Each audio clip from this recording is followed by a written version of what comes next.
يسمعك كلا روح حفتنا مأزة.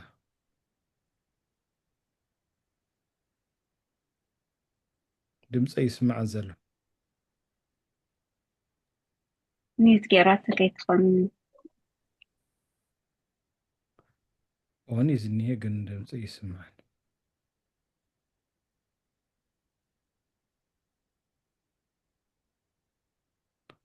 على خدم أزا.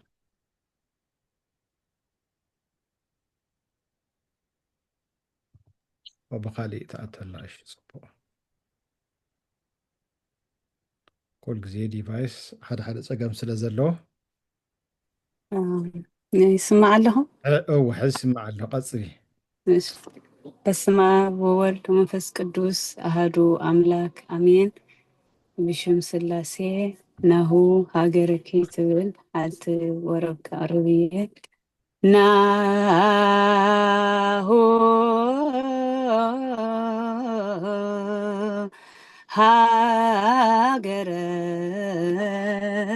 ሃገረች ገሊላ እትዊ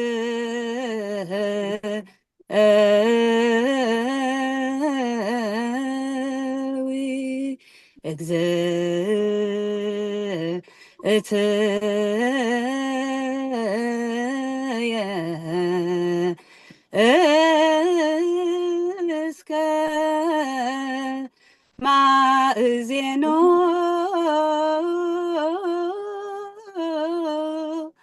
ትሄለዊ ወስተ ምድረ ነች ናሆ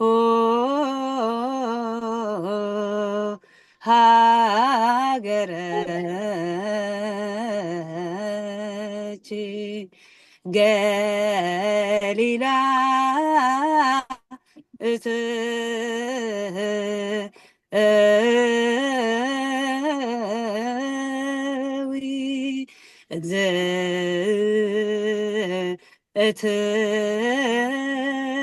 እትየ እስከ ማእዜኖ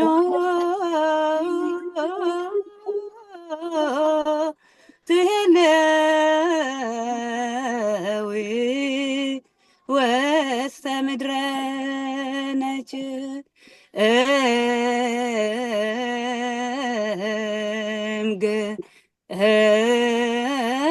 እምግብፅ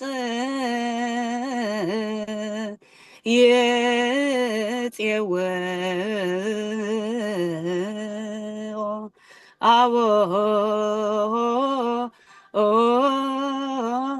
ራማ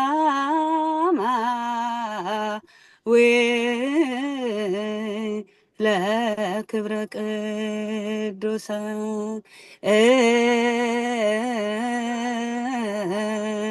እምግብፅ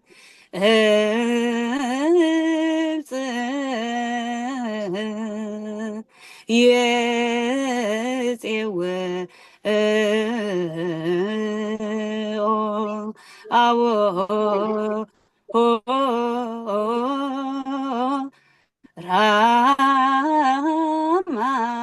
ራማዊ ለክብረ ቅዱሳን ገሊላ እትዊ ገሊላ እትዊ ገሊላ እትዊ ገሊላ እትዊ ገሊላ እትዊ ገሊላ እትዊ ገሊላ እትዊ ገሊላ እትዊ ሃገረች ገሊላ እትዊ ሃገረች ገሊላ እትዊ ሃገረች ገሊላ እትዊ ሃገረች ገሊላ እትዊ ገሊላ እትዊ ገሊላ እትዊ ገሊላ እትዊ ገሊላ እትዊ ገሊላ እትዌ ገሊላ እትዌ ገሊላ እትዌ ገሊላ እትዌ ሀገራችን ገሊላ እትዌ ሀገራችን ገሊላ እትዌ ሀገራችን ገሊላ እትዌ ሃገራችን ገሊላ እትዌ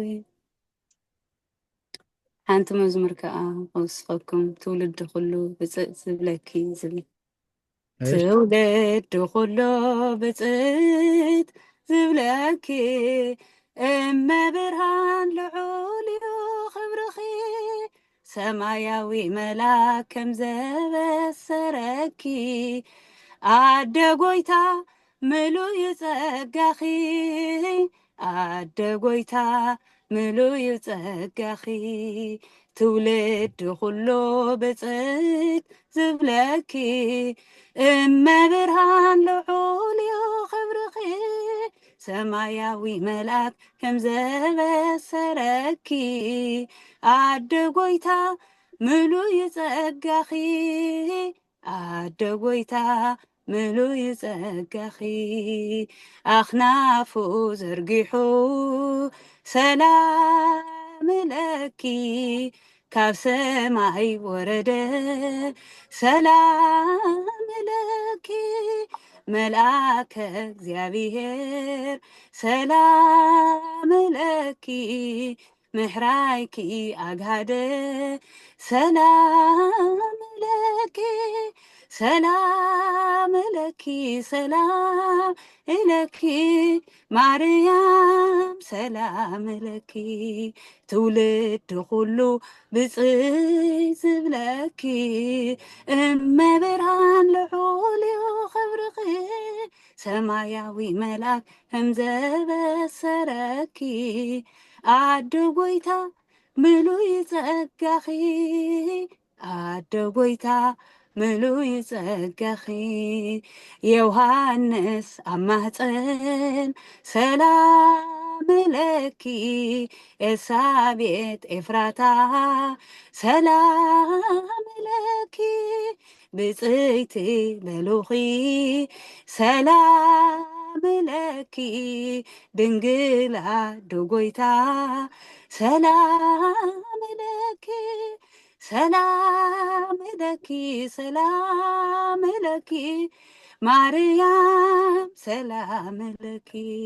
ትውልድ ኩሉ ብፅት ዝብለኪ እመብርሃን ልዑል እዩ ክብርኺ ሰማያዊ መልአክ ከም ዘበሰረኪ ኣደ ጎይታ ምሉእ ጸጋኺ ኣደ ጎይታ ምሉእ ጸጋኺ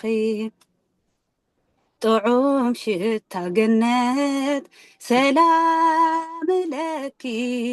ቀጢመታት ናርዶስ ሰላም ለኪ ማርያም ሰላማዊት ሰላም ለኪ ወላዲት ክርስቶስ ሰላም ለኪ ሰላም ለኪ ሰላም ለኪ ማርያም ሰላም ለኪ ትውልድ ኩሉ ብፅት ዝብለኪ እመብርሃን ልዑል እዩ ክብርኺ ሰማያዊ መልአክ ከም ዘበሰረኪ ኣደ ጎይታ ምሉእ ጸጋኺ ኣደ ጎይታ ምሉእ ጸጋኺ ሃመልማላዊትስ ሰላም ለኪ ሙሴ ዘረአያ ሰላም ለኪ እሳተ መለኮት ሰላም ለኪ ፍጹም ዘየውዓያ ሰላም ለኪ ሰላም ለኪ ሰላም ለኪ ማርያም ሰላም ለኪ ትውልድ ኩሉ ብፅይ ዝብለኪ እመብርሃን ልዑል እዩ ክብርኺ ሰማያዊ መላክ ከምዘበሰረኪ ኣደ ጎይታ ምሉይ ጸጋኺ ኣደ ጎይታ ምሉይ ጸጋኺ ትውልድ ኩሉ ብፅት ዝብለኪ እመብርሃን ልዑል እዩ ክብርኺ ሰማያዊ መላክ ከምዘበሰረኪ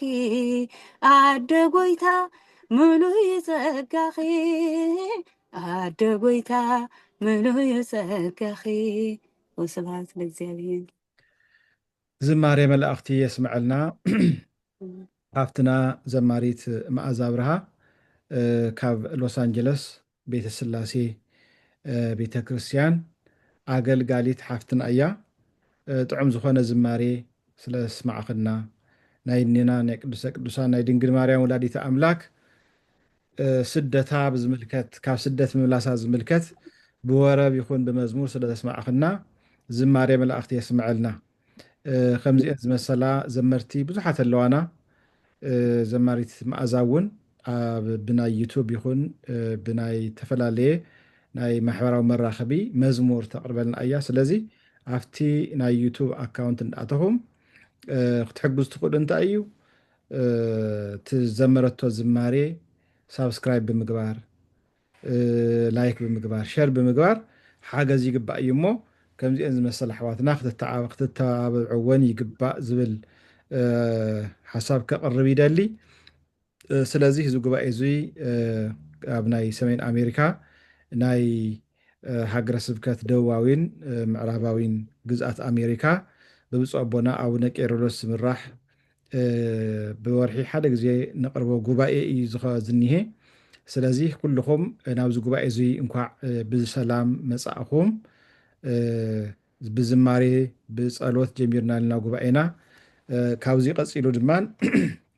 ትምህርቲ ወንጌል ክህልወና እዩ። ካልኦት መዘምራን መዘምራት ሓትናን ኣሕዋትናን ኣለው እዮም። ኣብ መወዳእታ ፕሮግራምና ብዝግባእ ብፅሑፍ እንዳፀሓፍኩም መፅሓፍኩም ሒዝኩም ከምኡ እውን ድማን መፅሓፍ ቅዱስ እንዳገናዘብኩም ትለማዓንቲ ንምሃሩ ቃል እግዚኣብሄር ንዓይ እንታይ ቃል ነጊሩኒ እንታይ ቃል ሕሊፉለይ ኣሎ ኢልና ቃል ኣምላኽ ንምሃረሉ ሰዓት ይበፂሑ ዝኒሄ። ስለዚ ቅድም ብፀሎት ዝጀመሩልና መልአከ ገነት ኣዳነ ካብ ሳንዲያጎ ቅዱስ ገብርኤል ቤተክርስትያን ኣመሓዳሪ እዮም ዝኾኑ እቲ ጉባኤ እቲ ትምህርቲ እዚ ዘቕርቡልና። ስለዚ ብቐጥታ ናብ ክቡር ኣቦና መልአከ ገነት ኣዳነ ክሕልፈኩም እየ መድረክ እምበኣር ኣረክብ ኣለኹ ይቕኒየለይ።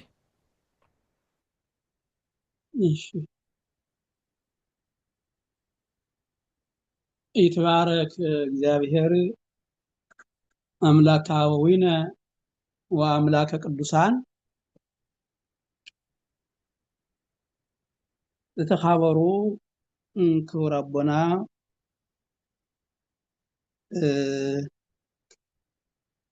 መጋቤ ምስጢር መምህር ሰይፈ ናይዚ ጉባኤ እዚ ናይ ሃገረ ስብከትና ብመንበረ ሰላማ ኦርቶዶክስ ተዋህዶ ትግራይ ስብከተ ወንጌል ኃላፊ አይንተ እግዚአብሔር ካህናት ዲያቆናት እግዚአብሔር ዝፈትወኩም እግዚአብሔር ትፈትውዎ አቦታትን አዴታትን ኣሕዋትን ኣሓትን ብትልዑልን ምስጉንን ድኾነ እግዚአብሔር ስም ከመይ ውዒላትኩም ከመይ ቀኒኹም ከመይ ኣምሺኹም ናይ ኣምላክና ናይ መድሓኒና ናይ ቤዛና ናይ ኢየሱስ ክርስቶስ ስሙ ለዘለዓለም ተመስገነ ይኹን። ዘምህር እግዚአብሔር እዩ ዝባረኽ እውን እግዚአብሔር እዩ ዝቅድስ እውን እግዚአብሔር እዩ ምስጢር ዝገልጽ እውን እግዚአብሔር እዩ ናይ ሰማዕያን ልቦና ዝገልጽ አንሕና ንናገር ደሞ ይዛናግር እግዚአብሔር መንፈስ ቅዱስ ስለለኾነ ኣብ ማእኸልና ተረኺቡ ምስጢሩ ክገልጸና ከምህረና ክባርኻና ቅዱሰና ናይ ኣምላክና ናይ መድሓኒና ናይ ቤዛና ኢየሱስ ክርስቶስ ቅዱስ ፈቃዱ ይኹን እምበኣርከስ ለማዓንቲ ዓም እግዚአብሔር ፈቃድ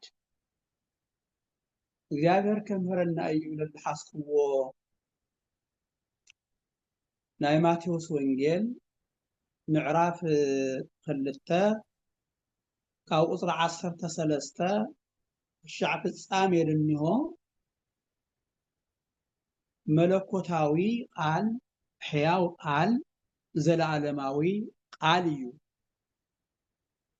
ኣብ ቁጽሪ 21 ድንሆ ርእሲ እንድሕዝ እሞ ዓም እግዚአብሔር ፈቃድ እግዚአብሔር ከምህረና እዩ ንዝ ህፃንን እኒኡን ሕዝካ ተመለስ እዚ ድበለ መን እዩ ድመን እዩ ከተብሃለ ዝፀሓፈኸ መን እዩ እንድብል ንርኢና ፀሓፊኡ ቅዱስ ማቴዎስ እዩ ካብ ንፈልጦ ካብቶም 4 ወንጌላውያን ንዚ ህፃንን እኒኡን ሕዝካ ተመለስ ድበለ ግን መልአክ እዩ እቲ መልአክ ደማይ ብትውፊተ ቤተ ክርስቲያን ብቅዱሳት መጻሕፍቲ መልአኩ ቅዱስ ገብርኤል እዩ ድመን እዩ ድበሎ ተይልና ድቲ አረጋዊ ሽማግሌ ቅዱስ ንጹህ ፈሪሃ እግዚአብሔር ዝነበሮ ድንግል ማርያምን ክሕሊ ክንከባኸብ ልትመረጸ ልትቀደሰ እግዚአብሔር ልጸውዖ ወገና ድኾነ እዩ ልምታዩ ሕዝኻ ትመለስ ድበሎ ምኽንያቱ ተይልና ላብ ስደት ላምድረ ግብፂ ክስደዱ እንተለው ሂድ ሕዝካ እነኡን አደኡን ድበለ መልአክ ስለዝነበረ እንደገናን ደሞ 3 ዓመትን ካብ 6 ወርሕን ደማ ብትፈጸመ ክምለሱ ይነግሮ ንሰምዕ ንዚ ህፃንን እኒኡን ሕዝካ ተመለስ ልገርም ቃል ዩዚ መጀመሪያውን እነኡን ህፃኑን እነኡን ሕዝካ ሻዕ ካድ ነገረካ ኺድ ድብልዩ ሰደድ ድብልዩ ነይሩ خذون اتقال ليتلوط انون حصانون حزكا تملس دبليو لدن قاليو لغرمكم رقيق قاليو سدر تلخاون حزكا مننا من حصانون نون تملس تلخاون كمو أب سدت لها اللخاون كم እስካ ተመለስ በሎ እዩ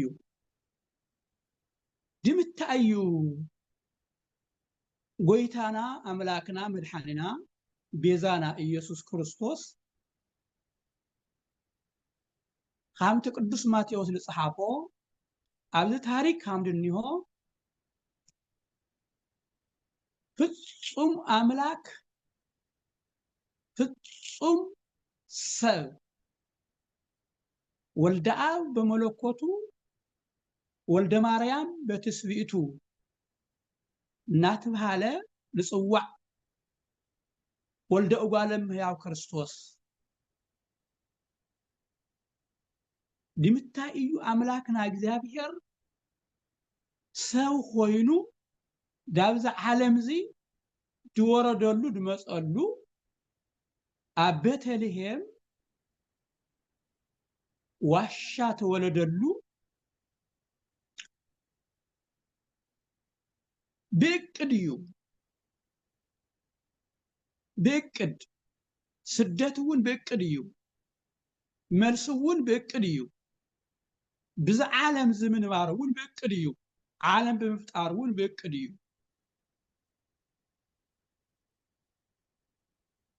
ዘመናት ዝፈጠረ ሁሉ ዝሓዘ ይጸውር ድደ ወይነብር ጠፈረ መንበረ ጸባኦት ድነብር ብላዕለይ ብጠፈር መሰረተ ምድሪ እውን ድሽከም አምላክና ቤዛና ኢየሱስ ክርስቶስ ልገርመኩም ሕፃናትን በሰፋድል ልፈጠረ አንሕና ሁላትና ልፈጠረ ይፈጥር ፈጣሪ ዓለማት ትራንቀልትን ቅረብ ልፈጠረ እግዚአብሔር ላብዛ ዓለም ዚ ካባዴና ካብ ቅድስት ድንግል ማርያም ሰው ኮይኑ በቤተልሔም ተወለደ ሰው ሆነ ላብዛ ዓለም ዝመጸ ላብዛ ዓለም ዝመጽኡ በቤተልሔም ክውለድ ተሎ ድንቅ ድኾነ ነገር ንርኢ ንሰምዕ ተቃሉ ድብለና ማለት እዩ ኣብ ቤተልሔም ኣብ እንስሳታት ደንበ ተወለደ በጎለ እንስሳ ተወድየ ወከም ሕፃናት በከየ እንዘ ይስእል እምአጥባተ እሙ ሲሳየ ቅዱስ ዲዮስቆሮስ ኣብቲ ደንበ እንስሳ ድቅስሉ ተወለደ እንደገና ናው ተወልድ ደማ ሕፃን ኮይኑ ምሳዲው ዕቅብ ተሓቂፉ ለሃለ ሃም ሕፃናት ዝፈጠረ በኸየ ኦኬ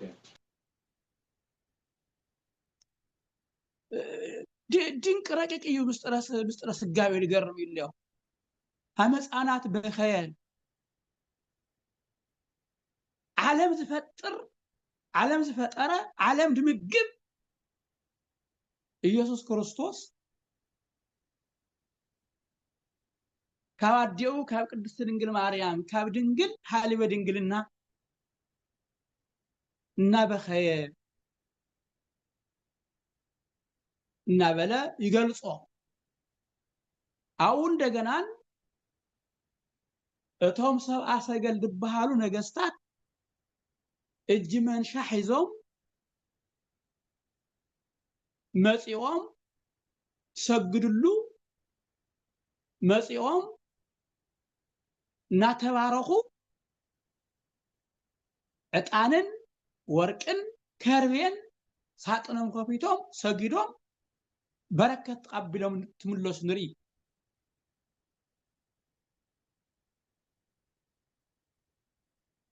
መላእክትና ሰባት حبيرهم دماي سبحات لإግዚአብሔር በሰማያት ወሰላም በምድር ስምሮተ ለሰብ እናበሉ ታመስግኑ ወንርኢ ካው እንደገና መላእክቲ ሃራ ሰማይ ናነጎዱ ካብ ሰማይ መጽዮ አውና መስገኑ ወፃን ኮይኑ በቤተልሔም በዋሻ እንደገና ደግሞ በመንበረ ጸባዖት ምስጋና ላትቀበል ወበየረከውም ስላውሁ ቅዱስ ያሬድ ከም ተናገሮ ብህልውናው እንደገና ምስጋና ሙሉ ኮይኑ ናትቀበለ እንዲያው ረአይዎ አውቀታ ሰብአ ሰገል ብትመለሱ ጎይታና አምላክና መድኃኒና ቤዛና ኢየሱስ ክርስቶስ ንዚህ ሕፃን ነው ሕዝካ ዳምድረ ግብጽ ውረድ ዲብል ቃል ሳተም ብትመለሱ ትመላክ ቅዱስ ገብርኤል ትዳብሰራ ሰውኩ ሆን ተናገረ መልአክ ነገሮ ሒዙ ብለይቲ قاتل ليتي يقول بلو بقال دفتر كله زحازه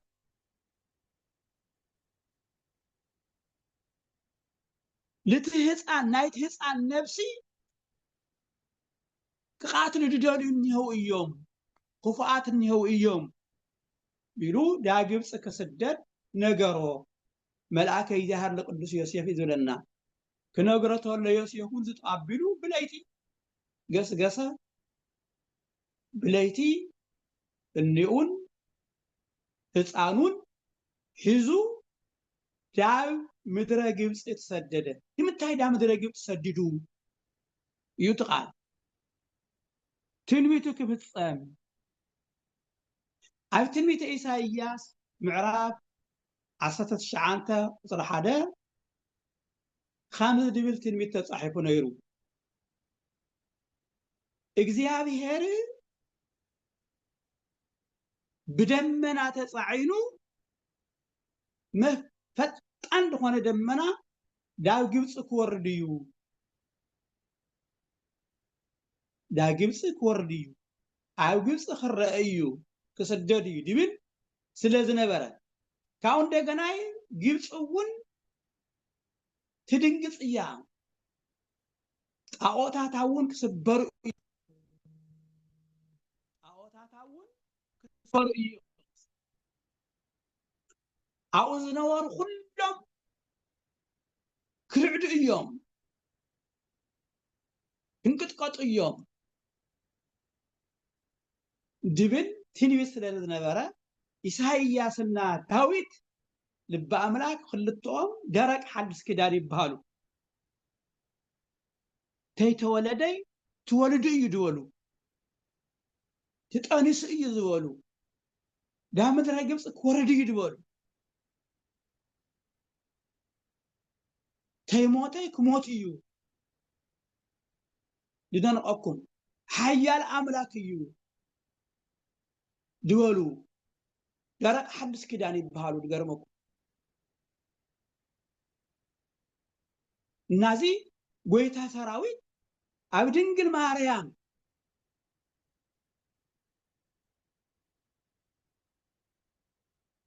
ጀርባ ተጻዒኑ ተቃሚጡ ዳምድረ ግብጽ ወረደ ዳምድረ ግብጽ ክስደድ ተሎ ዮሴፍ ሕዝኡ ዝኸደ ካው ጠቅላላው ግብጽ ዝነበሩ ጣዖታት ሁሉ አምልኮተ ባዕድ ዝነበሩ ዲያብሎስ በጣዖታት ሓዲሩ ንምልኽ ዝነበረ ደቂ ሰባት ዳስሕት ዝነበረ ደቂ ሰባት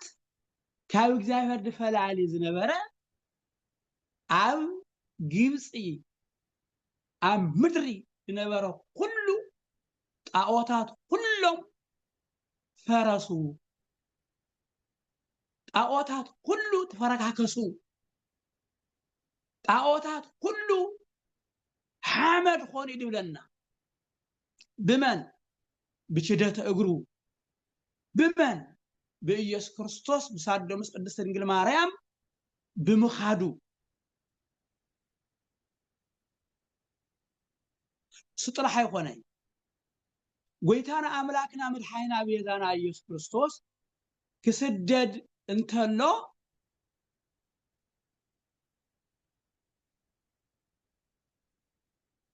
ዲያብሎስ አብደቅ ሰባት ልቦና ዝነበረ ሰረቅ ድብል መንፈስ ቀተል ዝብል መንፈስ ጣዖት አምልክ ዝብል መንፈስ ለጣዖት ስገድ ድብል መንፈስ ናይ ዝሙት መንፈስ ጠቅላላ ናይ ዲያብሎስ አሰራራህ ዝነበረ አብ ሰው ልቦና ተሰደደ ወፀ አምት በቃሉ አምና ማቴዎስ ወንጌል ምዕራፍ 8 ድነገረና ውፃ በሎ ደሰራኻዮ ደፈጠርኻዮ ሕያው ቤተ መቅደስ ናይ ደቅ ሰባት ትነብር አይትኸሊ ውፃ ክብሎ ተሎ ወፀ ይብል ገርሞክ አውዝውን ሁሉም አብ ደቅ ሰባት ልቦና ዝነበሩ አጋነን ተሰሃበሩ ወፁ ኢየሱስ ክርስቶስ ክስደድ ተሎ ዲያብሎስ ካብ ሰው ልቦና ሰደደ ምስጣዖታት ሰበረ ካብ ቦታ ሁሉ መድረሻ ሰአነ አዴና ቅድስተ ቅዱሳን ድንግል ማርያም ቅድስት ድንግል ማርያም ትመልከቱ ንጽጽር እዩ ኣብዚ አማናዊቷ ድንግል ማርያም አማናዊ ኢየሱስ ክርስቶስ ማን ፈጠረ አምላክ አማኑኤል መድኃኔ ዓለም ሕዛላት ሰደደት ኣብ ግብጽ ተወርተላ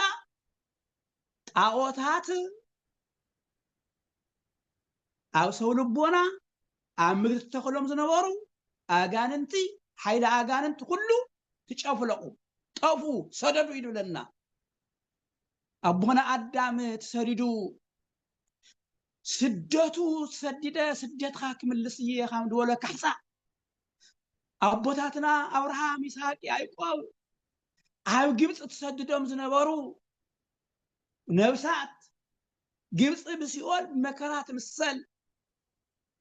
ካብ ስደት ድምልስ ስደት ካሕሳ ኢየሱስ ክርስቶስ አምላክና ክብር ምስጋና ይሁን ሰደደ ስለረሕና እንደገና ናይ ሰማዕታት ቅዱስ ጴጥሮስ ከም ተናገሩ እሱ ፍላ እሱ አሰር ህይኩም እዩ ለሃበና አሰር ታዩ ሃይማኖት እዩ እምነት እዩ ለሃበና አሰር ታዩ ስደት እዩ ኢየሱስ ስዱድ ተስፋሆሙ ለስዱዳን ኢየሱስ ክርስቶስ ለስደዱ ሰባት ተስፋኦም እዩ እንዴ መድኃኒቶም እዩ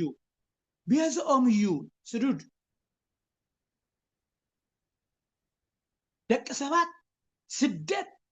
ክስደዱ ተለው ድኽልተ ነገር እዩ ሓደ ስራሕ ክሰርሑ እዩ ካልኣይ ስለ ሃይማኖቶም ክስደዱ ስለ እምነቶም ክስደዱ አምና ማቴዎስ ወንጌል ምዕራፍ 5 ከም ነገረና ስለ ጽድቂ ስለ ሃይማኖት ስለ እምነቶም ድስደዱ ብፁዓን እዮም መንግስተ ሰማያት ናቶም እያ ኢየሱስ ክርስቶስ ድማ ደቶም ድስደዱ ታዩ ተስፋኦም እዩ እሱ ድኾዶ መንገዲ ክንኸድ ተስፋኦም እዩ ቶም ስደዱ ስጋና ዲነብሲ ሃይማኖት ድፈቃደ እግዚአብሔር ድንጽህና ድቅድስና ድስነ ምግባር ድጽቡቅ መልካም ነገር ካብ ስጋዊ ኃጢአት ሁሉ ስደድ ይግባል ስደተኛው አዳም ስደተኛ ሰውነትና كورسبوندنس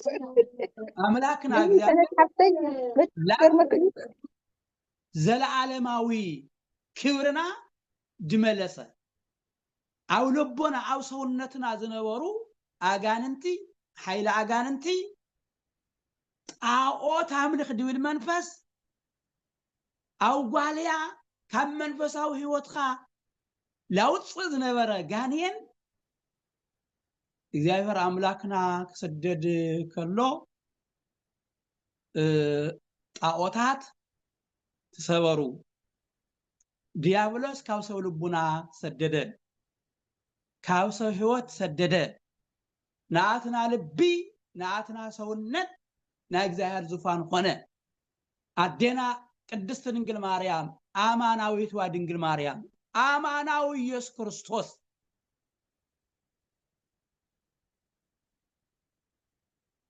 ኩላትና አይ ልብና ሕዝና ክንጓዓዝ ዝመጽሐፍ ታይብለና ጥራሕ ዮሴፍ አይሆነ ንዚህ ህፃንን እንኡን ሕዝካ ተመለስ ትንስደር ተለናውን አዲዮ ቅድስት ድንግል ማርያም ህፃኑ ያድልይና እዮም ትነብር ተለናውን ህፃኑን እንኡን ያድልይና እዮም ትንምለስ ተለናውን እንኡን አዲኡን ያድልይና እዮም በመከራ ጊዜ بسقاي جزية بسدت جزية برحاب جزية إجزي أبيهر كند حز إجزاهر مثال أو لبونانا أنجسنا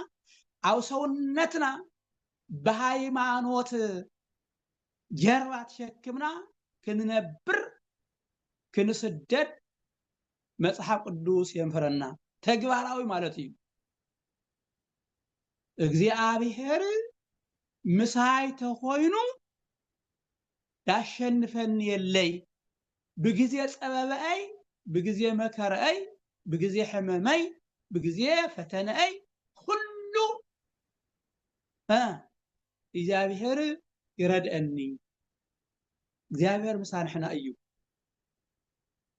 ለበዓል ዮሴፍ እና ዴና ቅድስት ድንግል ማርያም ለበዓል ሰሎሜ ክስደዱ እንተለው ድገርመኩም ብትመከራውን ብትስቃይውን ክምለስተለውን ኣብ ስደቱውን እንዩን ህፃኑን ሓዝዩ ኣብዚ ዘምረና እንኡን ህፃኑን ኢየሱስ ክርስቶስን ሒዝና ክንነብር እዩ ብስደትና ጊዜውን ብመከራና ጊዜውን ብስቃይና ጊዜውን برحاونا غزيون بصماتنا غزيون بفتنانا غزيون بدستاون بحاوسون ازي يدلينا من ازي هصان زي من اديو قدست ድንግል ማርያም ህፃን ደይውሉ ኢየሱስ ክርስቶስ ደይውሉ ህይወት ጎምዛዛ እዩ ባዶ እዩ ካብ ጸልማት ጸልማት እዩ ካብ መከራ መከራ እዩ ካብ ስቃይ ስቃይ እዩ ደቂ ሰባት ባዕላቶም ብጭንቀት ኣብ ስደት ይኹን ኣብ መከራ ዓለም ይኹን ለጥቦ ደለው እቲ ህፃንን እንኡን ኣብ ህይወቶም ለሌላ ሓዙ እዩ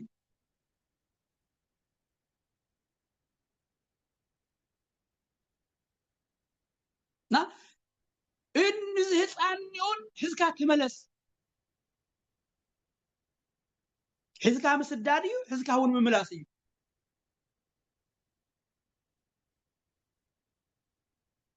ጎይታና አምላክና መድኃኒና ቤዛና ኢየሱስ ክርስቶስ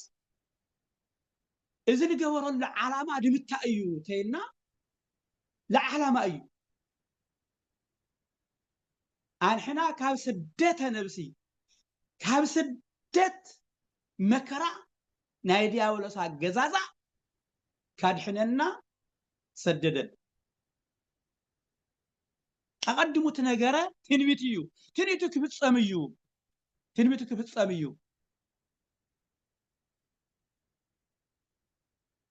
አዴና ቅድስት ድንግል ማርያም لمتأي كل جزينا እግዚአብሔር ቃል ዘምረና አፍትናይ ራእይ ዮሐንስ ምዕራፍ 12 ቁጥር 13 ሓደ ደንቕ ቃል እንዮ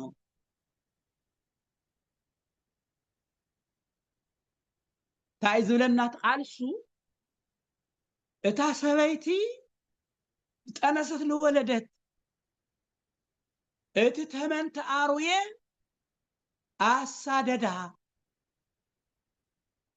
አሳደዳ እሳውን ክልተ ክንፍቱ ሃባ እሱ እንደገናን ጠቅላላ ብቅድማን ብድሕራን በየመናን ጸጋማን ኩሉ እንዳው ማዕበል ድኾነ ጎርፍ ድኾነ ማይ አፍሰሰ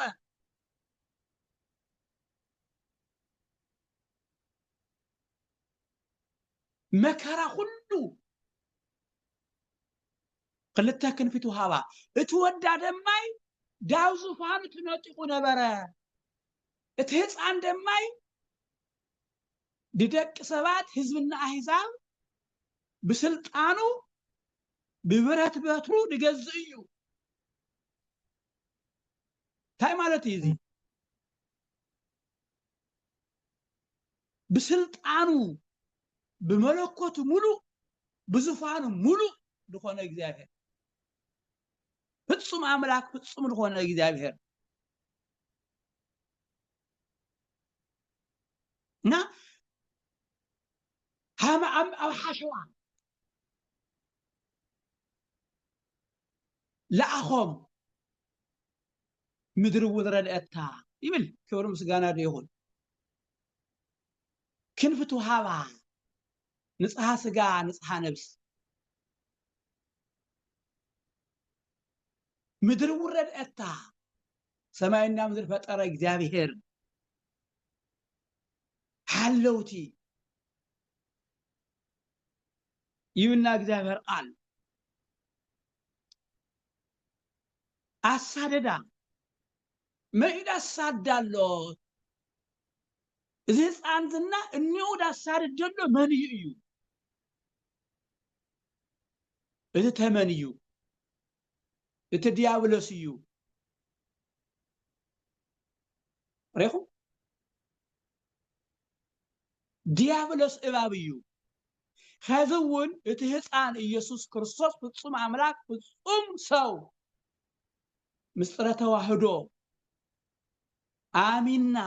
ዙፋን ናይ ልቦናና ዙፋን ኢየሱስ ክርስቶስ አሚንና በአይድ አምንና ዘላለም ህይወት ነወዩ ብርሃን ዳብ ዓለም መፀ እቲ ብርሃን ናይ ሰብ ህይወት እዩ ደቅ ሰባት ግን ስርሖም ተግባሮም ጸልማ ስለነበረ እቲ ብርሃን አይደለዩ ወይ ትባለ እቲ ብርሃን ኢየሱስ ክርስቶስ እቲ ህፃን አዲዮ ቅድስት ድንግል ማርያም አብ ልቦናና አሕዲርና መድኃኒት ህይወት ክርስቶስ ድኾነ ስለላይ ተሰደደ ስለላይ ተወለደ ዊልና አሚንና አብ ልቦናና ዙፋን ክናቅምጥ ክናአምን ይግባ ናይ ሰይጣን መንፈስ ድሓደሮም ሰባት አዲዮና ህፃኑና አዲዮ ካብ ልቦና ህይወቶም ያሳዱ አደና ቅድስት ድንግል ማርያም በአማላጅነታ በቃል ኪዳና ባደ ክርስቶስ ባደ ፈጣሪነታ ብንጽህና በቅድስና በምናንያ ባደ ፈጣሪነታ ብደይ ምእማን ካብ ልቦናኻ ምስዳድ ማለት ዲያብሎስ እዴ መቤታችን ጸልይ የለም በዓለም ዲያብሎስ ግን ይጸላ ከዝውን ናይ ሄሮድስ ናይ ዲያብሎስ መንፈስ ድሓደሮም ሰባት ኢየሱስ ክርስቶስ ካብ ልቦኖም ኢየሱስ ክርስቶስ ካብ ህይወቶም ድንግል ማርያም ካብ ህይወቶም ካብ ልቦና ጽላቶም ዳሳድድንው አንሕና ከበይና እንሄና ድጸሉ ዳሳዱ ምስላድ ማለት ምስላዩ بيسوس بالمؤمن يو ريهم إذا عاوناي زفترات معراف خلتها ناجزافر قال خمزي بلنا دقرمكم تنبيت نصصر يو خذ دري لنا اماناويت وادنجل ماريام قداماوي مصحف صاموئيل معراف 5 تريت لكم ادنا قدس دنجل مريم اماناويت وادنجل مريم اماناوي ኢየሱስ ክርስቶስ ህፃን ቡልዮሞ አይል ህፃን ኢየሱስ ክርስቶስ حزا دام درجت كسدل تلا امتا عنتو ነገርናኩም ጣዖታት ታይ ኮይኑ ኣብ ሰው ልቦና ዝነበሩ ኣጋንንት ታ ኮይኖም ጠፊኦም ተቃጥቂጦም ፈራሪሶም ይድብል እታ ምሳሌ ዝነበረት ታቦተ ጽዮን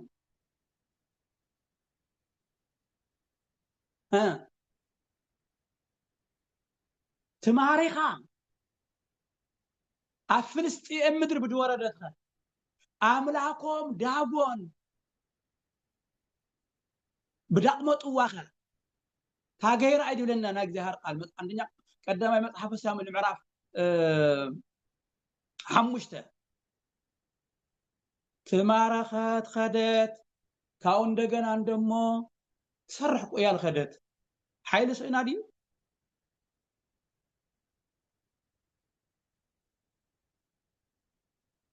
حيل سئنا يكونن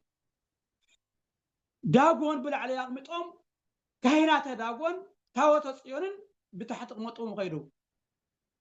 ወዲያውኑ ጣዖት ዳጎን ሰባበረቶ ይል መጽሐፍ አንብቦ መጽሐፍ ቀዳማይ መጽሐፍ ሳሙኤል ምዕራፍ 5 ሰባበረቶ ወቀጥቀጠቶ ለዳጎን ነብሳተ ብዙሃን ማህጎሊ ነብሳት ዳጥፍ ዝነበረ ደሕጉል ዝነበረ ከሰማይ ተحت ካምት ለዓል እንድሕነሉ ስም እግዚአብሔር ኢየሱስ ክርስቶስ ድብል ስም ለሃለ ለጣዖታት ዳምልኹ ሰባት ድናምልኽ ሰባት ይገርም እዩ ጣዖት ምምላኽ ጠንቋይ ድምግባር ነፍስ ብምጥፋእ ኃጢአት ብምጥፋእ እግዚአብሔር ናሳድ ደቅ ሰባት ኮንሄና ሕያው ቤተ መቅደስና ሁሉ ድሩክሰት መስዋዕትነት ዳቀረብና ይገርም እዩ ስለዚህ ብላዕለ ይገበርዎ እሳብ ታሕተ ይገበርዎ አቅመጡዋ እዚ መጽሐፍና ብላቅመጡዋ እቲ ጣዖታት እቲ ዳጎን ትበጣጠሰ ተሰባበረ እቲ ዓድውን ቶም 7 ቶም 5 ዝነበሩ ኩሎም بمكرا بحبط بحمام توقعوا ريو مثالي عاد خونه تاوت صيون ارعدتهم قاطقطت داغون تاوت اطفطو عاوزون اماناويت وادنجل مريم كبر مسغانا يغباو بكيف دو تقلالا تاوتات كله افرستهم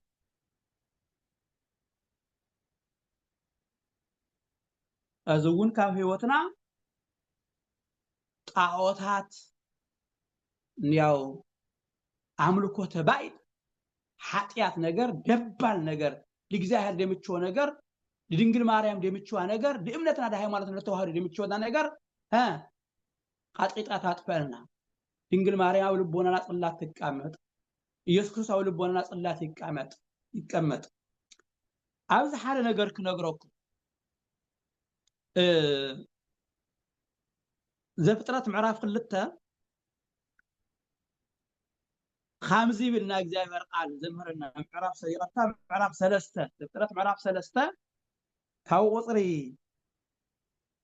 14 خامزي بال ሽዑ እግዚአብሔር አምላኽ ንትተመን እዚ ስለዚህ ገበርካ ካው ሁሉ እንስሳ አራዊት ምድሪ ርጉም ኩን بخبدخا خيد كل زمن هيوتك دما حامد كتبلعيخا تمن كم جمريا جميرو كاب جنت لا ساددنا كاب እግዚአብሔር ላውፀና ላፈናቀለና ተመን ዲያብሎስ እዩ ከዚ እንደ ደቅ ሰባት ካብ ድንግል ማርያም ፍቅሪ ካብ ክርስቶስ ፍቅሪ ካብ ሃይማኖት ፍቅሪ ካብ ቅድስና ካብ ንጽህና ካብ ንስሐ ካብ ስጋ ወደሙ ካብ ፍቅሪ ካብ ምክብባር ካብ እግዚአብሔር ልኮቶ ከአምልኮተ እግዚአብሔር ዳፈናቀል ተመን እዩ ይገርመኩም ጥንተ ጸላይና እዩ ክትበልዒኻ በሎ አመንጎ እዛ ሰበይትን አመንጎ ዘርአኻን አመንጎ ዘርአን ጽልኢ እተክል ኣለኹ ንሱ ርእስኻ ቅጥቅጥ እዩ እስኻ ድማ ሰኾናኡ ክትነክስ ኢኻ በሎ ይብለና ክብር ምስጋና ይኹን ረይኹም እቲ ካፍታ ቅድስት ድንግል ማርያም ትወለደ ኢየሱስ ክርስቶስ ሕፃን ተሰደደ ዲያብሎስ ሩሱ ቃጥቂጡ ዳጥፈልና ረው ካብ ስደት ጀምር እዩ ካብ ልቦና ህይወትና ቃጥቂጡ ዳጥፈ ካግብጽውን ነወር አምልኮ ጣዖታት ቃጥቂጡ ዳጥፈ አጤና ቅድስት ድንግል ማርያም ደማ አምጣ አጥወር በናኩም አማናዊት ድንግል ማርያም ካብ ሰው ልቦና ካብ ግብጽ ድቃጥቀጠት ዳጥፈት ምሳሌ አደማ አምጣ አንተወር በናኩም ናይ ዳጎን ጣዖት እንደው ቃጥቃ ዳጥፈት እዚህ ህኖና ህፃኑን ሒዝካ ቅድስት ድንግል ማርያም ሒዝካ ምንባር የወርታ ግወርለይ ጣዖት ዲያብሎስ ክፉእ ተመን ዲያብሎስ ለአኾም ይኹኑ ረቂቃን ይኹኑ ግዙፋን ይኹኑ ተመጽዮም ምንም ካሸንፉና ይኹሉ ድመን ኣብ ህይወትና እግዚአብሔር ስለድንዮ ኣብ ስደትና ኣብ ግዜ ጸባና እግዚአብሔር ሳንሕና ስለድንዮ ዝዩ እንውን ህፃኑ ሕስካ ትመለስ ዝለማዕንትና ክብሮ በዓል ሃምታ አንተወ ዝበሎ ልበ አምላክ ዳዊት ተናገሮ አጸደ ወይና ፍለስ ከም ግብጽ ሰደርካ አህዛ ወተከልከቺሃ ኣብ ግብጽ ዝነበረ አጸደ ወይ ተባለት አደና ቅድስት ድንግል ማርያም አጸደ ወይ ተባለት ቤተክርስቲያን አጸደ ወይ ተባለት ናአትና ህይወት አጸደ ወይ ተባሉ ቅዱሳን ላፍሪው ለዚህ አቦታትና ያው ለዛቲ አጸደ ወይን ተተከልካ በየማንከ ቅዱስ እና በሉ ሁሉ ጊዜ ልባርኹና ናነውና ህፃን ሕዝካ ትመለስ ሄሮድስ ሓዲሩ ዝኩሉ ህፃናት ኢየሱስ ክርስቶስ ከረክብ 14,000 ህፃናት ልጠፍኡ እንደው ተሓረዱ ቤተልሔም ኩሉ ብደም ቤተልሔም ኩሉ እንደው ብዋይታ بدم غورفي دو تحصبت زخلو دغور دياولوس ندو هيرودس لب املاك داويت خام تناغرو ريكو ولا هات ابي وتلاله كما ارز ليبانوس وسو غبا هطايكو مجمريا كسدرتلو كف يلو ندو زخلو تغبارنا سرحبت ايت لاور اخو دحارغن كملستلو هغن كوتيو داوي هام نبر طفه بك ኃጢአተኛ ሰብ ከፍ ድግዚው ገዳ አታሊ ሃሙዩ ኩቦሰው ሃሙዩ ዲያብሎስ ሃሙዩ ተሐርግን ትምለስተለኻ ግን የለ ና አው ዲያብሎስ ምስሞተ 3 ዓመትን 6 ወርሕን ብትፈጸመ ሒዝካ ትመለስ ድብል እንደገና የቅዱስ ዮሴፍ ተነገሮ እንየውን አዲውን ሒዝካ ትመለስ ተባለ እንየውን አዲውን ሒዙ دابي يدملس داب نازريت داب غليلا دايت ጥንተ ሙላድ አዱ ለምታይ አዳ ድንግል ማርያም ለምታይ ብትነብያት ናዝራዊት ይሉ ጽዋዕ በናዝሬት ይባጽሕ ናይ ናዝሬት ኢየሱስ ክበሃል ትብሉ ብትነቢያት ትነገረሉ ኣምላክ ስለዝኾነ ብኡ ክዓቢ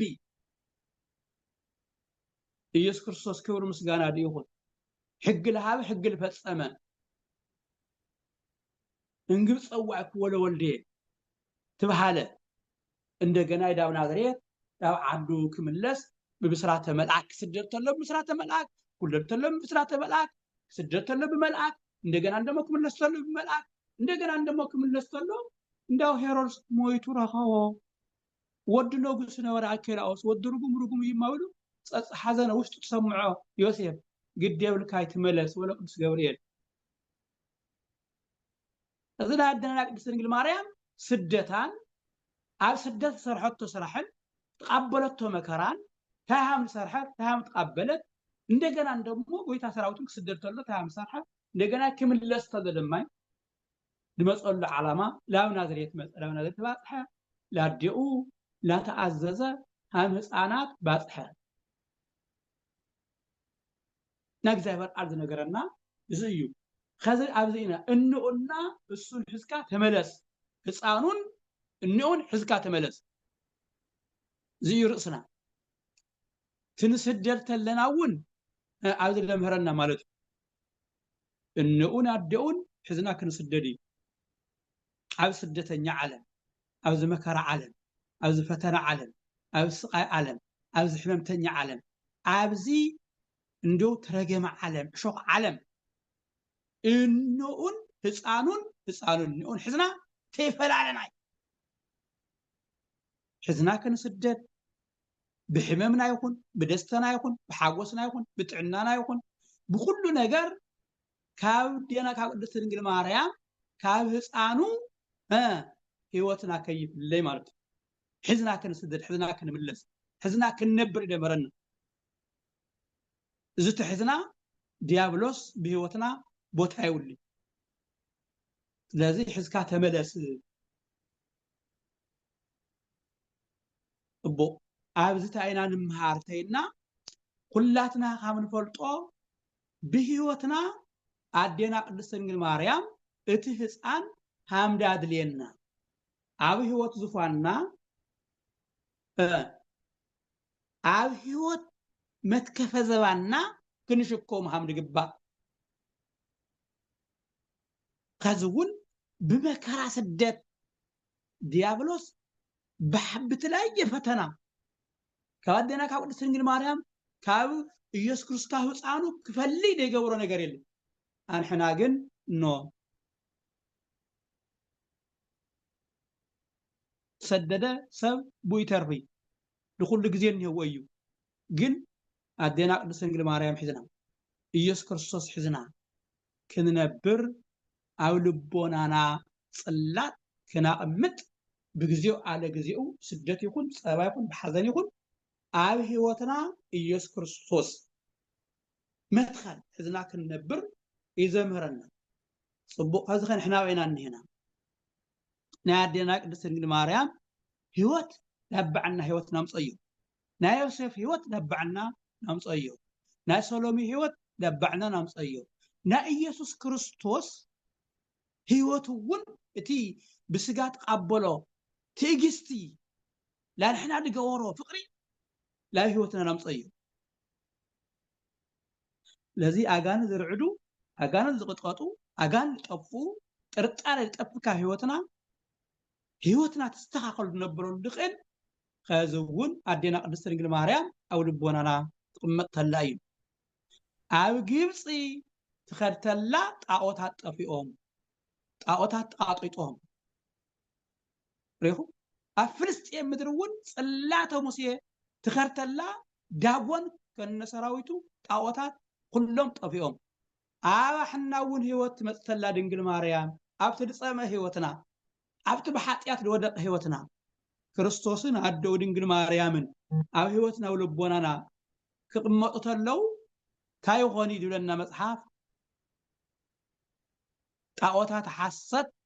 ጣዖታት ክህደት ጣዖታት አምልኮተ ሰይጣን ጣዖታት ቅንበቀል ክፋት ተንኮል ጠቅላላ ሰይጣናዊ አመለካከት ከህይወትና ይጠፍ ይድምሰስ ክብር ምስጋና ዲኹ ይርዕዱ ድንግል ማርያም ኣብ ህይወትና ተሐልያ ኢየሱስ ክርስቶስ ኣብ ህይወትና ተሐልዩ ኣብ ልቦናና ጽላት ተቀሚጡ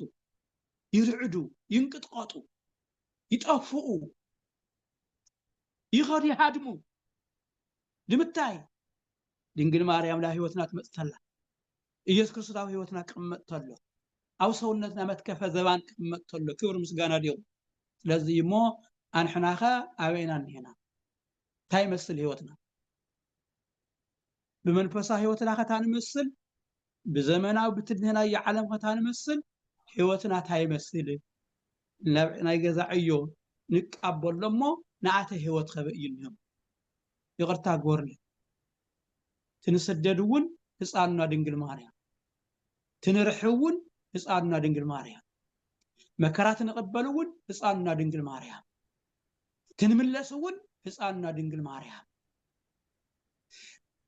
መከራ ክንቀበሉን ህፃንና ድንግል ማርያም ትንግረፉን ህፃንና ድንግል ማርያም ጸዋውን ህፃንና ድንግል ማርያም ትንሞቱን ህፃንና ድንግል ማርያም በቃ ያድለናዩ كل منانا ህይወትና እሱ ስለዚህ ንሕናኸ አበይና እንሄና ህይወትና ታይመስል ንወስን አዴና ቅድስት ድንግል ማርያም ህፃኑ ኢየሱስ ክርስቶስ ኣብ ልቦናና ኣብ ህይወትና كنا حدر كنا قمت فقادو كنفصم ጣዖታት ድኾነ ህይወትና كنا ጽሪ ይግባ ንብሊቱ መሃርናዮ እግዚአብሔር አምላክና መድኃኒና ቤዛና ኢየሱስ ክርስቶስ ለዚህ ህፃን እንኡን ሕዝካ ትመለስ ክብር ምስጋና ዲሁ ድበለ ዳንሕናውን ለምሃረና ትመኸረና ስሙ ለዘላለም ተመስገነ ይሁን ስብሐት ለእግዚአብሔር ወለወላዲቱ ድንግል ወለመስቀሉ ክቡር ይተአኮቶ ይሰባ ስሙ ለእግዚአብሔር አምላክና ወትረ በኩሉ ጊዜ ወኩሉ ሰዓት ያኔና ቃለ ሕይወት ይስምዐልና ከረበና መላክ ገነት አዳነ ጥዑም ዝኾነ ቃል ብናይ ጎይታናን አምላኽናን መድኃኒናን ኢየሱስ ክርስቶስ ምስንኡ ምስ ድንግል ማርያም ናብ ምድረ ግብፅ ምውራድ ካብ ግብፅ ድማ ምምላስ ብዝብል ብሰፊሑ ኣብ ማቴዎስ ወንጌል ምዕራፍ 2 ፍቕዲ 21 ጀሚሩ ዘሎ እቶም ንነፍሲ እዚ ህፃን ዝደልዩ ሞይቶም እዮም እሞ ነዚ ህፃንን ንንኡን ሒዝካ ናብ ምድሪ እስራኤል ተመለስ ብዝብል ቃል መበገስ ገይሮም ጥዑም ቃል ስለ ዘምሃሩና ቃል ሕይወት ይስምዐልና ንኽብረቦና ቃል ሕይወት ይስምዐልና ነዊሕን ዕድመን ጥዕናን ይዓድለና ንኣገልግሎት ዘመኖም ይባርኽ አሜን ብጣዕሚ ይኽብረልና ከም ዝመሰሉ ቦታት ብዙሓት ኣለውና እዮም በብግዚኡ እንዳመፁ ቃል ዘስምዑና እግዚአብሔር አምላክ ዕድመን ጥዕናን ይዓድለና ስለዚህ ጉባኤና በዚ ወዲና ለና ትምህርትና ነገር ግን ዝማሬ አለና ሎማዓንቲ ናይ ጽጄ ወርሃ ጽጄ ናይ መወዳእታ ማህሌት ስለዝኾነ ኣብ ደብርና ካብ 9 PM ጀሚሩ ብማህሌት ብዝማሬ እዩ ዝሕደር በብደብሩ እውን ከምኡ ዓይነት ልምዲ ከምኡ ዓይነት ኣገልግሎት ከም ዘሎ ይኣምን ስለዚ ንሕና እውን ብዙ ኮይና ድማ ብዛዕ ዓቕምና ዘማርያን ኣለዋና ዘማርያን ኣለውና ስለዚ ሕዚ እውን ካብ ካሊፎርኒያ ዘይወፃና ዝማሬ ሎማዓንቲ ብካሊፎርኒያ እዩ ነይሩ ካብ ሳንዲያጎ ቅዱስ ገብርኤል ሕዚ እውን ሓፍትና ዘማሪት ምግበይ ክትዝምረልና እያ ብድሕሪኡ ድማን ካብ ደብረ መንክራት ቅዱስ ጊዮርጊስ እውን ክህልወና እዩ ክብረቦና መጋቢ ምስጢር ንድሕር ሃልዮም ኮይኖም እውን ኣብ መወዳእታ ብዝማሬ ክዓፅውልና እዮም ስለዚ ቀጥታ ናብ ዘማሪት ምግበይ ካብ ሳንዲያጎ ቅዱስ ገብርኤል ቤተ ክርስቲያን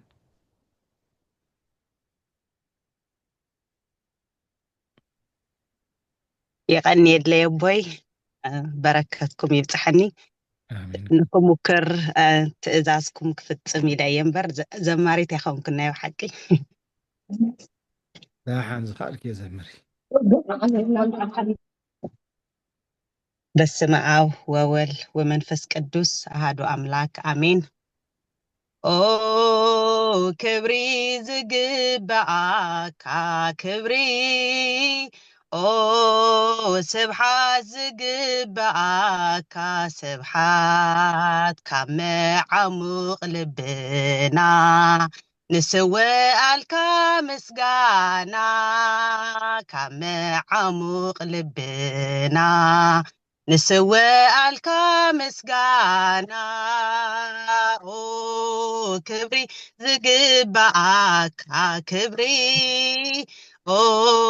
ስብሓት ዝግብአካ ስብሓት ካብ መዓሙቕ ልብና ንስወአልካ ምስጋና ካብ መዓሙቕ ልብና ንስወአልካ ምስጋና ዘየቋርፅ ቅኔ ናይ ኣምልኾ ማዕበል ብጥዑም ዝማሬ ናበልና ልዕል በል ኣለና ደቅኻ ንእውጅ ክብርኻ እቲ ዝሃብካና ነቕርቦ ንዓኻ እቲ ዝሃብካና ነቕርቦ ንዓኻ ኦ ክብሪ ዝግብአካ ክብሪ ኦ ስብሓት ዝግብአካ ስብሓት ካብ መዓሙቕ ልብና ንስወአልካ ምስጋና ካብ መዓሙቕ ልብና ንስወአልካ ምስጋና በገና መሰንቆ ከበሮ አልዒልና ከምቶም ዘስምሩኻ እነሆ ተሰሊፍና መንፈስና ይስወር ምስቆምና ኣፊትካ ፀዊዕናይ ንፀግቦ ንትጥዑም ስምካ ፀዊዕናይ ንፀግቦ ንትጥዑም ስምካ ኦ ክብሪ ዝግብአካ ክብሪ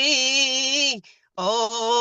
ስብሓት ዝግብአካ ስብሓት ካብ መዓሙቕ ልብና ንስወአልካ ምስጋና ካብ መዓሙቕ ልብና ንስወአልካ ምስጋና ንዓኻ ዝበቅዕ እኳ ተዘይኮነ ልሳና ይኮላትፍ ስቡሕ እናበለ ካሊእ ንብሎ የለን ንስዩ ዓቕምና መስዋዕቲ ልብና ስበሮ ጎይታና መስዋዕቲ ልብና ተቐበል ጎይታና ኦ ክብሪ ዝግብአካ ክብሪ ኦ ስብሓት ዝግብአካ ስብሓት ካብ መዓሙቕ ልብና ንስወአልካ ምስጋና ካብ መዓሙቕ ልብና ንስወአልካ ምስጋና ኦ ክብሪ ዝግብአካ ክብሪ ኦ ስብሓት ዝግብአካ ስብሓት ካብ መዓሙቕ ልብና ንስወአልካ ምስጋና ካብ መዓሙቕ ልብና ንስበአልካ ምስጋና እንዘተሃቅፍዮ ለህፃንኪ ንኢማርያም ዘተሃቅፍዮ ለህፃንኪ ንኢማርያም ንኢማርያም ንኢማርያም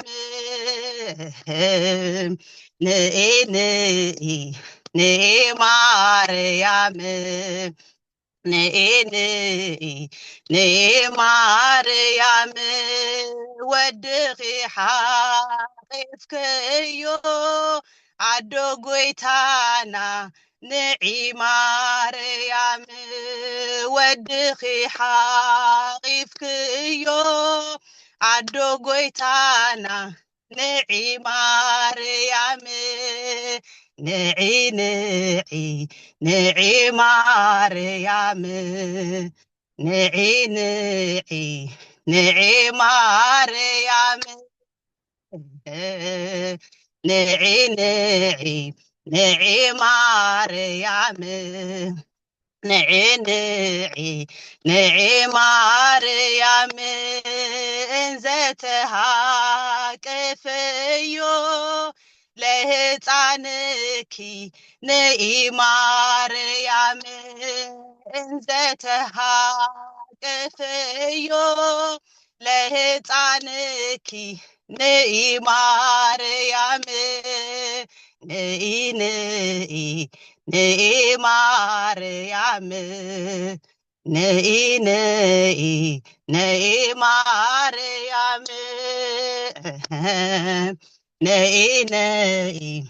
ንኢ ማርያም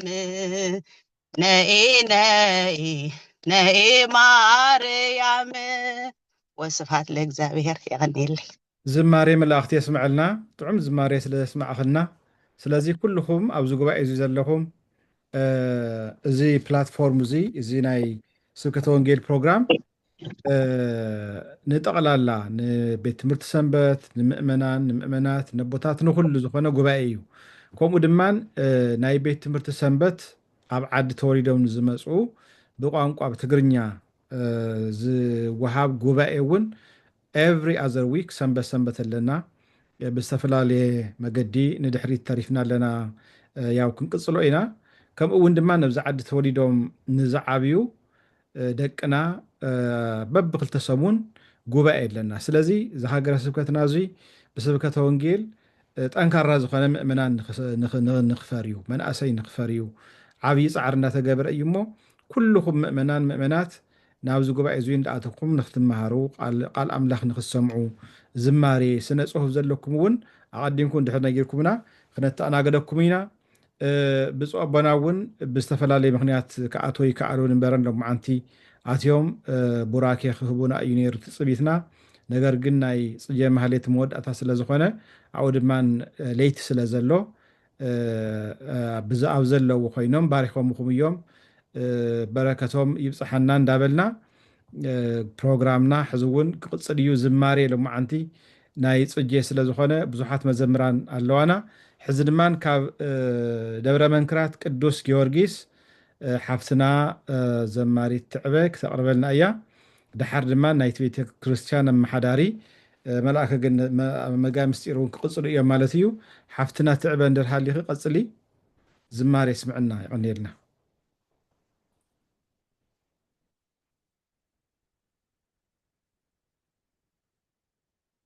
يسمعك كله حفصنا تعبه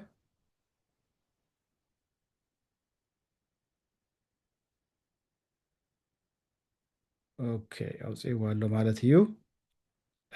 زمان قسيس نيتورك ابي والله مو تمكر يا زلا يعني اللي يردانسي يقني لنا يردانوس كم زي من تحقاز مالت ናይ ደብረ መንክራት ቅዱስ ጊዮርጊስ ሂውስተን ቤተክርስቲያን አገልገልቲ እየን ኩለን ስለዚ እንድሕር ክትኣቱ ዘይክኢላ ኮይና ንእሽተይ ክንፅበያ እሞ መጋይ ምስጢር እስኪ ድምፆም የስምዑና እንግዲህ ሓንቲ ወረብ ድማ ይቅርቡልና መጋይ ምስጢር እንድሕር ይስምዖም ዳ ሃሊ ኮይኑ እናበለ መጋቢ ምስጢር ወዲ ዘለኹም ሊቃውንቲ ውሉደ ቤተ ክርስቲያን ምእመናን ኩልኩም ብዓብፅሐኩም ከመይ ዕንዲኹም ስማዕ ኣለኹም ወይ ስማዕ ኣለኹ ገይሮም ኣብ መንገዲ ዘለኹ ብረዩ ይፅሕል ምስጢር መላክ ገነተ ቦይ ከመይ ኢልካትኩም ኩልኩም ሊቃውንቲ ቤተ ክርስቲያን እሞ እንድሕር ዝስማዕ ኮይኑ ክሙክር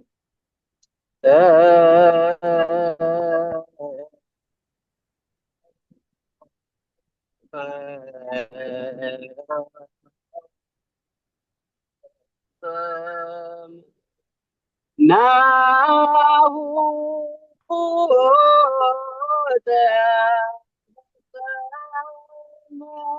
ማህሌተ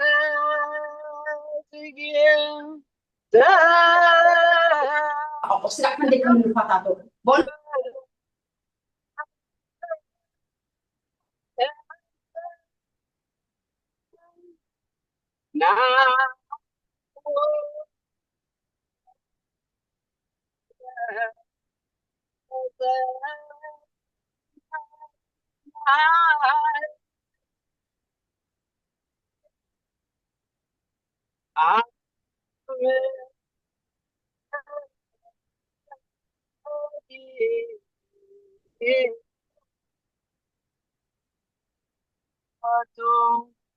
ንግሥተ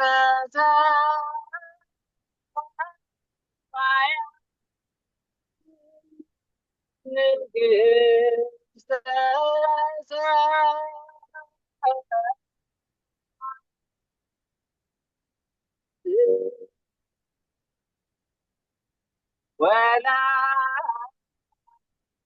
ወላዲተ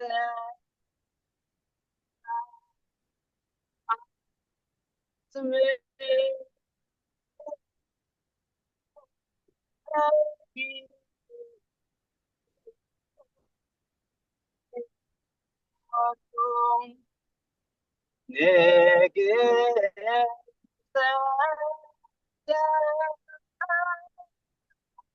ሰማያት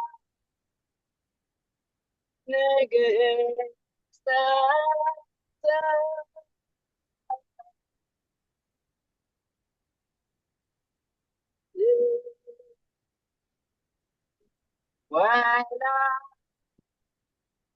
ወላዲተ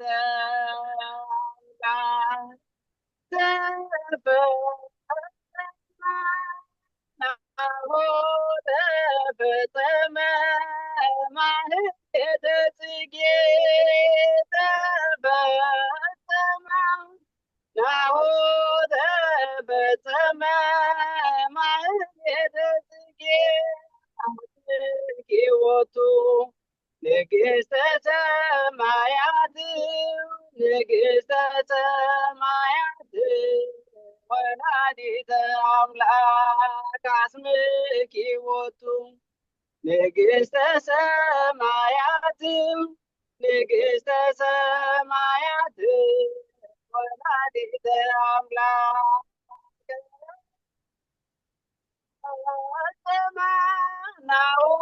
ተፈጸመ ማህሌተ ጽጌ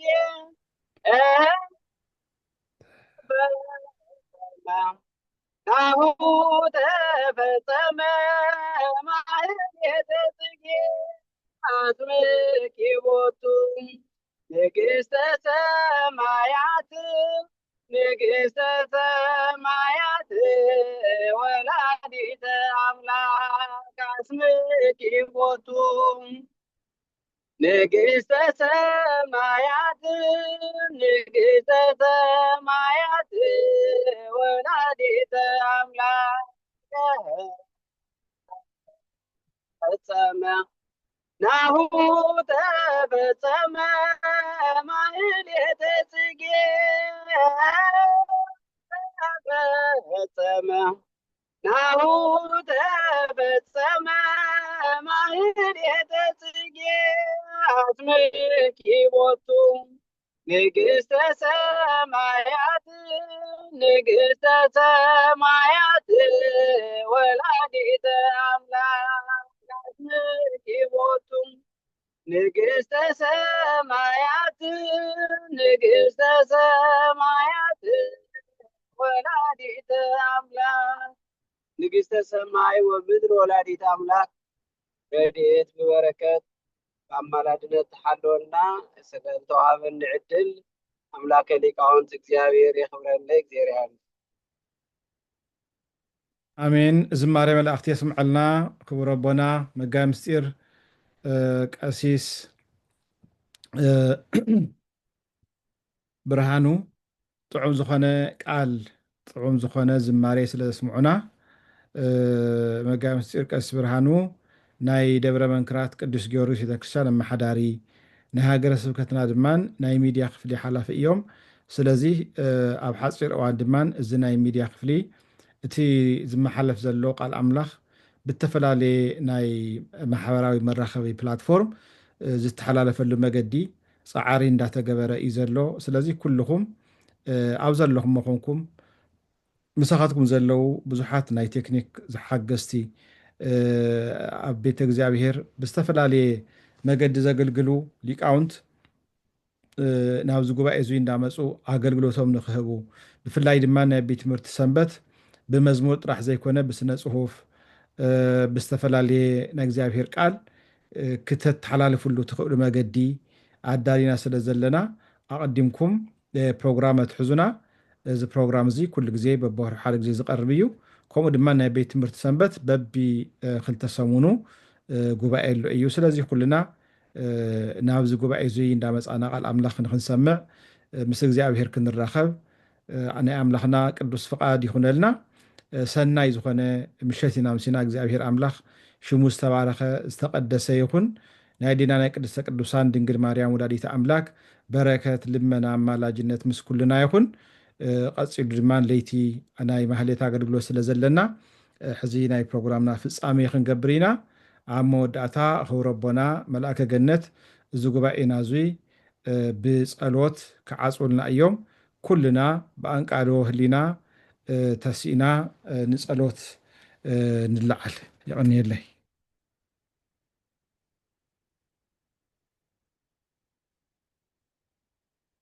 መልኣከ ገነት ስምዖም ኣሎ ዶ?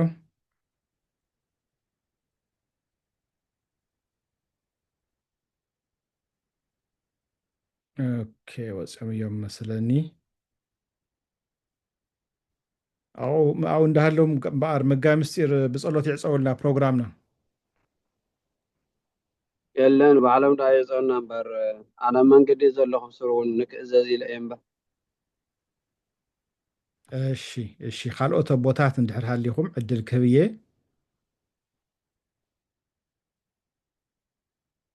ካልኦት ቦታት ክትዓፅውልና እንድሕር ክኢልኩም ስማዓኩም እንድሕር ሃልዩ። እሺ ንፀሎት ንዳሎ። በስመ አብ ወወልድ ወመንፈስ ቅዱስ አሐዱ አምላክ አሜን። አምላኽና እግዚአብሔር ስለ ዘምሃርካና ስለ ዝገሰጽካና ምስጢር ሁሉ ስለ ገለጽካልና ክብርን ምስጋናን ንዓኻ ይኹን። አምላኽና እግዚአብሔር እንሆ ክልተም ሰለስተም ብስመይ እንድሕር ዳ ተኣኪብኩም ኣብ መንጎኹም ክርከብ እየ ብዝበልካዮ ኣምላካዊ ቃል ኣብዚ ጉባኤ እዙይ ተረኺብካ ስለ ዘምሃርካና ስለ ዝገሰጽካና ምስጢሩ ኩሉ ስለ ዝገለጽካልና ክብርን ምስጋናን ንዓኻ ይኹን። አምላኽና እግዚአብሔር እንሆ ናይ እኖና ናይ ቅድስተ ቅዱሳን ድንግል ማርያም ወላዲተ ኣምላክ ስደት ክንዝክር እንተለና ንሕና እውን ኣብ ስደት ዓለም ኢና ዘለና እሞ ኣብቲ ዘለናዮ ዓለም ኣብ ስደት ብዙሕ መከራ ብዙሕ ጭንቂ ከም ዝበፅሕ ንሕና እውን ኣብ ዘለናዮ ብዙሕ መከራ ብዙሕ ጭንቂ እንድሕር ሃልየና ኮይኑ ኣምላኽና እግዚኣብሔር ዝጭንቅና እዙይ ትቕበል ንስኻ ኢኻ። ኣንቱም ሻሙኹም ዝበዝሓኩም ናባይ ምፁ ኣነ ከዕርፈኩም እየ ዝበልካ ኣምላኽ ተዕርፍ ጎይታ ንስኻ ኢኻ እሞ ትቅድስ ኣምላኽ ንስኻ ኢኻ እሞ ህይወት ትህብ ንስኻ ኢኻ እሞ ኣምላኽና እግዚኣብሔር እንሆ ዕረፍቲ ንኽንረክብ ቅሳነት ንኽንረክብ ናባኻ መፂና ኣለና። ኣምላኽና እግዚኣብሔር እንሆ ምእንተ ኣዳሚጥካ ዝተሰደድካ ጎይታ ንስኻ ኢኻ። ንሕና እውን ኣብ ስደትና ዓለም ኩሉ ግዜ ምሳኻ ንኽንከውን ናባኻ ንኽንቀርብ ብመገድኻ ንኽንከይድ ህይወት ዝኾነ ቃልካ ሰሚዕና ብህይወት ንኽንነብር ብቕሳነት ንኽንነብር ብዕረፍቲ ንኽንነብር ኣምላኽና እግዚኣብሔር ቅዱስ ፍቃድካ ይኹነልና። እግዚኣብሔር ኣምላኽናን እግዚኣብሔር ኣቦናን ህይወትና ኩሉ ልክዕ ከምቶም ቅዱሳን ኣብቲ ቤተ እግዚኣብሔር ተተኺሎም ህይወቶም ብምልኡ ንዓኻ ዝሃቡኻ ቅዱሳን ህይወቶም ንዓኻ ሂቦም ዝሓለፉ ቅዱሳን ከምኣቶም ክንከውን ኣምላኽና እግዚኣብሔር ቅዱስ ፍቃድካ ይኹነልና። ኣምላኽና እግዚኣብሔር كونوا قدوسان اسمعني هي قدوس كم زبلكا نسخا قدوس يخامو نحنا ون بمجد خان دحر كيدنا بفقاد كان دحر كيدنا بقدسنا نخن نبر كابزي ناي عالم حاتيات كابزي ناي عالم كفاءات كل وصينا بقنع مجد نخن كيد أملاخنا እግዚአብሔር ቅዱስ ፍቃድ ካይኩነልና أملاخنا እግዚአብሔር ስለነኻ ስለ ቅድስተ ቅዱሳን ስለ ቅድስት ድንግል ማርያም ኢልካ ምእንትቶም ቅዱሳን ሐዋርያት ምእንትቶም ንዓኻ ኢሎም ዝተጋደሉ ጻድቃን ሰማዕታት ኢልካ ኣምላኽና እግዚአብሔር ኣገልግሎትና ተቐበል ህይወትና ኩሉ ባርኮ ንብረትና ኩሉ ሓሳብና ኩሉ ሓዳርና ኩሉ ቤተሰብና ኩሉ ባርኽ እግዚአብሔር ኣምላኽና ዓለም ዕረፍቲ የብላን እሞ ንስ ናባኻ ዝቐረበ ናባኻ ዝመፀገን ብዕረፍቲ ይነብር እዩ እሞ ኣምላኽና እግዚአብሔር ብናይ ዕረፍቲ መገዲ ንኽንከይድ ቅዱስ ፍቃድካ ይኹነልና ካወዴና ካብ ቅድስተ ቅዱሳን ድንግል ማርያም ወላዲተ ኣምላክ በረከት ልመና ኣማላጅነት መስኩልና ይኹን አሜን። አቡነ ዘበሰማያት ኢልና ሽምካ ንጽውዕ ኣለና። አቡነ ዘበሰማያት ይትቀደስ ስምከ ትምጻእ መንግስትከ ወይኩን ፈቃድከ በከመ በሰማይ ከማሁ በምድር ሲሳየነ ዘለለ ዕለትነ ሀበነ ዮም ህድግ ለነ አበሳነ ወጌጋየነ ከመ ንሕነኒ ንግዛእ አበሰለነ ኢታብአነ እግዚኦ ውስተ መንሱት አላ አድኅነነ ወባልሐነ እምኩሉ እኩይ እስመ ዚአከ ይእቲ መንግስት ኃይል ወስብሐት ለዓለመ ዓለም በሰላም ቅዱስ ገብርኤል መልአክ ኦ እግዝእትየ ማርያም ሰላም እለኪ ድንግል በህሊናኪ ወድንግል በስጋኪ እምእግዚአብሔር ጸባኦት ሰላም እለኪ ቡርክት አንቲ እምአንስት ወቡሩክ ፍሬ ከርስኪ ተፈሥሒ ፍሥሕት ኦ ምልዕተ ጸጋ እግዚአብሔር ምስሌኪ ሰአሊ ወጸሊ ምህረተ ሀበ ፍቁር ወልድኪ ኢየሱስ ክርስቶስ ከመ ይስረይ ለነ ኃጣውኢነ ተማኅፀነ ብኪ ይፍታ ይህድግ እግዚእነ ወአምላክነ ወመድኃኒነ ኢየሱስ ክርስቶስ ካህኒቀ ካህናት ሥራይ ኃጢአት ወመሥዋዕት አበሳ ይስረይ ለክሙ ኃጢአትክሙ ዘገበርክሙ ንእስክሙ አበወየ ካህናት ወአኀወየ ዲያቆናት አግብርቱ አእማት በበስምክሙ ኩኑ ፍቱሐነ ወንጹሐነ ድልዋነ ለመንግሥተ ሰማያት እግዚኦ መሐረነ ክርስቶስ ንበል 12 ጊዜ እግዚኦ መሐረነ ክርስቶስ እግዚኦ መሐረነ ክርስቶስ እግዚኦ መሐረነ ክርስቶስ እግዚኦ መሐረነ ክርስቶስ እግዚኦ መሐረነ ክርስቶስ እግዚኦ መሐረነ ክርስቶስ እግዚኦ መሐረነ ክርስቶስ እግዚኦ መሐረነ ክርስቶስ እግዚኦ መሐረነ ክርስቶስ እግዚኦ መሐረነ ክርስቶስ እግዚኦ መሐረነ ክርስቶስ እግዚኦ መሐረነ ክርስቶስ እግዚኦ መሐረነ ክርስቶስ ከማሁ በእንተ እግዝእትነ ማርያም መሐረነ ክርስቶስ ንበል 12 ጊዜ በእንተ እግዝእትነ ማርያም መሐረነ ክርስቶስ በእንተ እግዝእትነ ማርያም መሐረነ ክርስቶስ በእንተ እግዝእትነ ማርያም መሐረነ ክርስቶስ በእንተ እግዝእትነ ማርያም መሐረነ ክርስቶስ በእንተ እግዝእትነ ማርያም መሐረነ ክርስቶስ በእንተ እግዝእትነ ማርያም መሐረነ ክርስቶስ በእንተ እግዝእትነ ማርያም መሐረነ ክርስቶስ በእንተ እግዝእትነ ማርያም መሐረነ ክርስቶስ ኦ እግዚእየ ኢየሱስ ክርስቶስ ስረይ ኃጢአትየ ወኃጢአተ ኩሉ ሕዝብከ ማእሰረ ኃጢአት እግዚአብሔር ይፍታ እግዚአብሔር ይባርክ يفتون እግዚአብሔር ምስኩልና ይሁን آمين تسمعنا አሜን شوف قالوا تسمعنا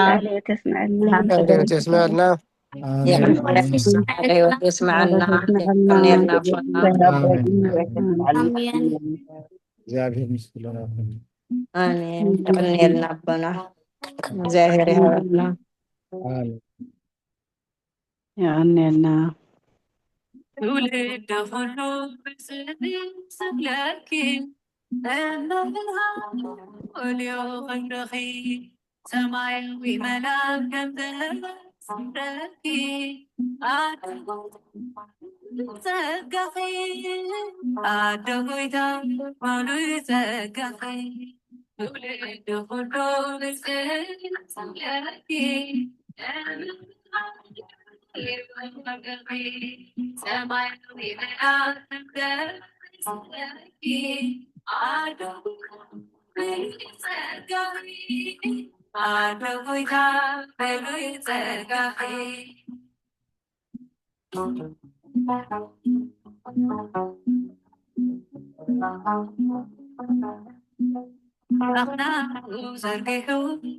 سركي ከሰማይ ወረደ ሰላም እግዚአብሔር ሰላም ለኪ መሕረኪ አካል ሰላም ለኪ ሰላም ለኪ ማርያም ሰላም ለኪ ይውለድ ኩሉ ብፅዕት ለኪ እምብርሃን ሊውኸልቂ ሰማያዊ መልአክ ከምዘመስለኪ አድጉ ይጸጋኺ አንተ ሆይታ ከሉይ ጸጋኺ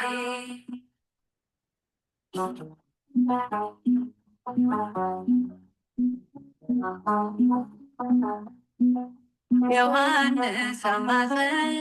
ሰላም ለኪ ኤልሳቤጥ ኤፍራታ ሰላም ለኪ ብፅዕት በሎኺ ሰላም ለኪ ድንግል ላንተ ሆይታ ሰላም ለኪ ሰላም ለኪ ሰላም ለኪ ሰላም ለኪ ትውልድ ሁሉ ብፅዕት ለኪ